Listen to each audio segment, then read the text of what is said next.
Hi, chemistry students. So in chapter 12, we start talking about bonding. Now, we've done quite a bit of talk about ionic bonding and ions. And now we're going to start talking about the other types of bonds that we encounter. One of those in the last video, I thought I did a really good job explaining the difference between an ionic bond and a covalent bond. We know from everything we've done in chemistry so far that ionic bonds form between metals and nonmetals, and metals form positive ions known as cations, as Patrick would say, and nonmetals form negative ions known as anions. Oop, that's a no. And their bond is formed because they've transferred electron from the metal to the nonmetal, and now we have a positive and a negative charge, and we know that positives and negatives are attracted to each other. So that's kind of the basics of an ionic bond. Now, covalent bonds, this example is, say, oxygen, where you have the sharing of these outer electrons. So if they share 2 electrons each, and this actually, because they're sharing all 4 of these, this is actually a double bond, and we'll talk about that later. So these electrons are shared, and this atom shares them pretty evenly, and this is a covalent bond, and this occurs between nonmetals. Now, next in our chapter, we start talking about polar covalent bonds. And this is where the atoms are shared, but they're not shared very equally. So you have, say, with hydrogen and fluorine, we know that fluorine has 7 electrons in its outermost energy level. So it's going to have, even in terms of ionization energy, it's really low, but that's because it's pulling all the electrons toward it. It's going to have a really high pull for the electrons. So what happens is in general, the electrons tend to hang out a whole lot more around fluorine than they do around hydrogen. They are much more attracted to fluorine than hydrogen.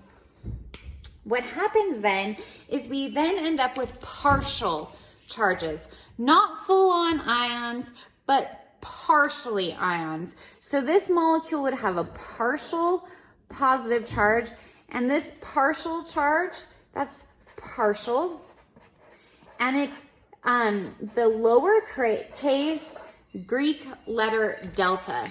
Okay, so this hydrogen would be a partial positive charge, and this fluorine would then be a partial negative. And these partial charges are then responsible for some interesting kind of things that we see of these substances. You know that HF in this case is an acid, but we're going to talk about polar covalent bonds that are extremely important in terms of water. Okay, so before we get into electronegativity, in the videos, we've been talking about sharing of electrons like it's this very orderly process and they just orbit around both. We know that's not true from our last chapter, but what happens is in, say, a regular covalent bond, these electrons, they have a probability of they show high probability for being around either of these atoms. You would find these electrons kind of all around these atoms in their spinning. There's no likelihood that there's no chance that it's more likely to be around either of these. They're equally likely to be around both. Now this changes for a polar covalent bond. We know that fluorine attracts the electrons much more than, say, hydrogen does. So what happens is while the electron can be around both, it is much more likely to be found around the fluorine atom. So when they do when they try to figure out where the electron is and they do the experiments, it's much more likely for the electrons to be around this fluorine atom, which gives it that partial negative charge, and hydrogen that partial positive charge. So electronegativity is the relative ability of an atom to attract shared electrons to itself. And this is kind of a number that chemists have figured out from how these atoms bond, and then once they are bonded, how the electrons act around them. And in general, we're shown a chart of electronegativities. You can see that fluorine is up here at the highest, with chlorine, oxygen, and nitrogen all having fairly high electronegativities. These electronegativities get very low in this column 1A. That's because when you have these compounds that form, these elements in column 1 they have a very low ability to keep the shared electrons kind of orbiting around them, whereas these have a very high ability to keep shared electrons around them. So these would be very, very likely to be in ionic compounds, to attract the electrons to them completely, and these would be very likely to just give up electrons. So what we use these values for is we actually use these values to determine what type of bond we have. So if they're really similar in electronegativity values, say you're bonding carbon and oxygen, and they're really close in electronegativity values, that's probably a covalent bond. But if they're really, really far apart, that's when you start to get a polar covalent bond or even an ionic bond, depending on how big that difference between them is. So the polarity of a bond depends on the difference between the electronegativity values of the atoms for forming the bond. So I have drawn in here 3 different types of bonds.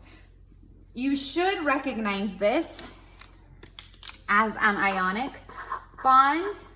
By now, seeing these partial positive and partial negatives, you know this is polar covalent. And finally, seeing as this has neither partial charges and it looks kind of like one cohesive unit, this is our covalent bond. Okay? So what we're going to do is we're going to look at the at the electronegativity values for each and determine what our values are for, say, a covalent bond, a polar covalent bond, and an ionic bond. So if we're bonding oxygen and oxygen, oxygen has an electronegativity value of 3.5. You're subtracting 3.5. This is 0, which essentially, obviously if our electronegativity is 0, that means it's not electronegative at all. So this is definitely a covalent bond. Now with hydrogen and fluorine, we have hydrogen has a value of 2.1 and fluorine has a value of 4.0.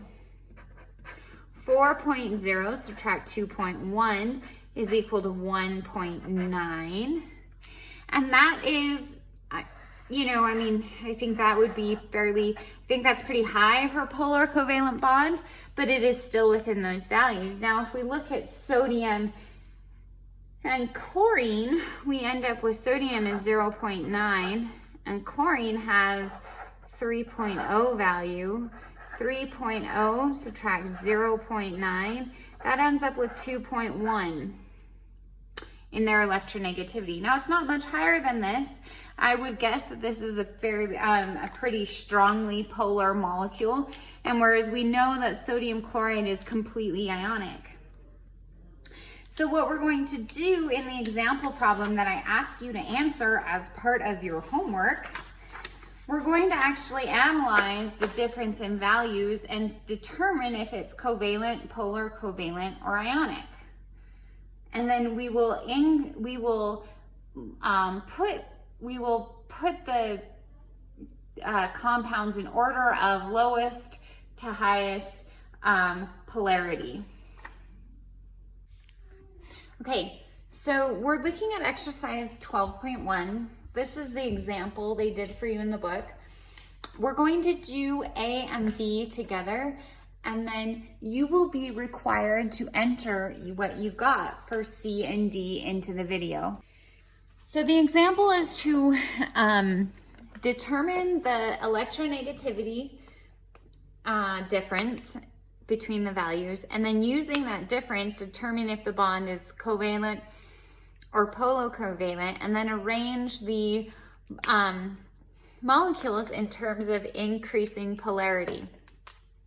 So when we have our hydrogen molecule, it has a difference in electronegativity of 0, therefore it's a covalent bond. When we have sulfur and hydrogen, well, first you have to find the electronegativity value of sulfur. So here's the electronegativity value of sulfur, it's 2.5. Here's hydrogen, 2.5, subtract 2.1 is 0.4, and that does give you a polar covalent bond.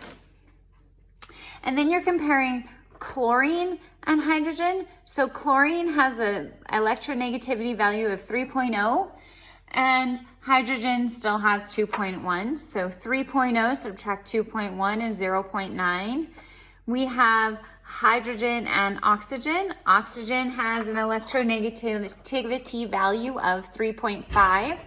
Subtract our 2.1 gives us 1.4, polar covalent. And finally, hydrogen and fluorine. Fluorine has the highest electronegativity value, followed by oxygen. So fluorine is 4.0, subtract 2.1, that gives you 1.9. So this has been arranged in terms of increasing polarity already. So if it's highest, we've got our highest polarity molecule down here, and our least polar molecule up here, our hydrogen and hydrogen diatomic molecule. Now we're going to do the example A and B together, which is part of your assignment. So here's our first one, 12.1a. Which is more polar? We have hydrogen and phosphorus, so hydrogen phosphate, and hydrogen, phosphide and hydrogen carbonide, I guess is how you would say that. Phosphorus, let's see, if we look here on our table, phosphorus has a value of 2.1. So we're taking the electronegativity value of phosphorus, which is 2.1, and we're subtracting the electronegativity value of hydrogen, which if you remember from before, or we can look again, up here, 2.1. 2.1 subtract 2.1 is 0, so we have a covalent bond. And then we're going to compare hydrogen and carbon. So if we look here at our table, we find carbon, its value is 2.5. Subtract 2.1 gives us a value of 0.4, which is polar covalent. Now, looking at these values, which one is larger? We obviously have a much larger value in our hydrogen and carbon molecule. So the larger, the bond that's going to be more polar is hydrogen and carbon. Now, this doesn't mean that it's just CH, like that's its formula, or HC. This could mean that this is looking at any bond between just carbon and hydrogen. Okay, but for now, we simply look at the two elements that form our bond, and looking at the difference in their electronegativity values tells us that when hydrogen bonds with carbon, it's going to be more polar than when hydrogen bonds with phosphorus. So we're going to do the same thing, except that we will be looking at oxygen and fluorine and oxygen and iodine. So first, we're gonna find what our values are for oxygen and fluorine. So fluorine we know has 4.0. Oxygen is close behind that with 3.5. So our fluorine, our value is 4.0, subtract 3.5 for oxygen. That gives us a value of 0.5. Now the next one we're going to look at is iodine. What is the electronegativity value of iodine? It happens to be 2.5. And oxygen is still up here at 3.5. So we're gonna start with oxygen. We know oxygen has a value of 3.5. We're gonna subtract iodine's electronegativity value. That gives us exactly 1.0. 1.0 is larger than 0.5. So at this point, we know that oxygen and iodine is more polar than oxygen and fluorine. Okay, at this point, you need to answer questions B and C. Put those into the video question, and then we'll move on. So what happens with these kind of polar covalent bonds is you have this occurrence called a dipole moment, and that's the charge distribution of a molecule can be represented by a positive center and a negative center. So in your hydrogen fluorine polar covalent bond, we know that hydrogen has a partial positive charge and fluorine has a partial negative charge. This allows us to draw in a dipole moment where we know that the center of our positive charge is here by our hydrogen, and the center of our negative charge is here in the end by our fluorine, so by our fluorine atom. So this is a dipole moment, what I just drew. And it becomes especially important when we talk about the water molecule. So water molecules also form these dipole moments. You have your center of positive charge in between our two hydrogen atoms and the center of our negative charge by the oxygen. Okay, so this is a drawing of our water molecule with its dipole moment. So when water bonds with two hydrogens, each of these hydrogens has a partial positive charge. When oxygen bonds with two hydrogens, then the oxygen ends up with a double partial negative charge. So when you draw in its dipole moment, the center of its positive charge is here between our hydrogens, and the center of its negative charge is over here by the oxygen. So the fact that water is a polar molecule really explains a lot about its ability to do certain things. Well, first of all, water is attracted to itself. So when you have water all together, the hydrogens end up aligning with the oxygens, and in general, water is attracted to itself. That's why when it forms droplets on the end of, say, your faucet. That's why when we measure water in a measuring cup, we measure to the bottom of that meniscus because it's polar. It's actually attracted to the glass. So it forms droplets. It kind of stays together in form because of this partial negative charge. When it drops onto a pan, it forms kind of a rounded droplet. Okay, all that has to do with its polarity and the fact that it's actually attracted to its own molecules. The other thing that becomes important for water is we know that ionic compounds dissolve in water. So if this is an example of, say, table salt, sodium chloride dissolving in water. When you have the chlorine ions that are separated from your sodium ions, what happens is these chlorine ions attract the partial positives of your hydrogen atom within your molecule. And so you end up with this negative chlorine surrounded by these partial positive hydrogens. The same is true with sodium, except it's got a positive charge. So your positive ion sodium is surrounded by the partial negative oxygen charges. This is why compounds dissolve in water. This is actually super important. The polarity of water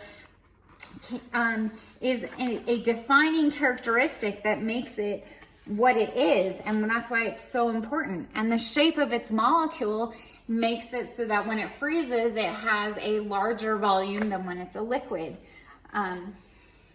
So all of this part of molecule, what makes water so special is actually the shape of its molecule and how hydrogen and oxygen share their electrons and how where those electrons tend to be in this molecule.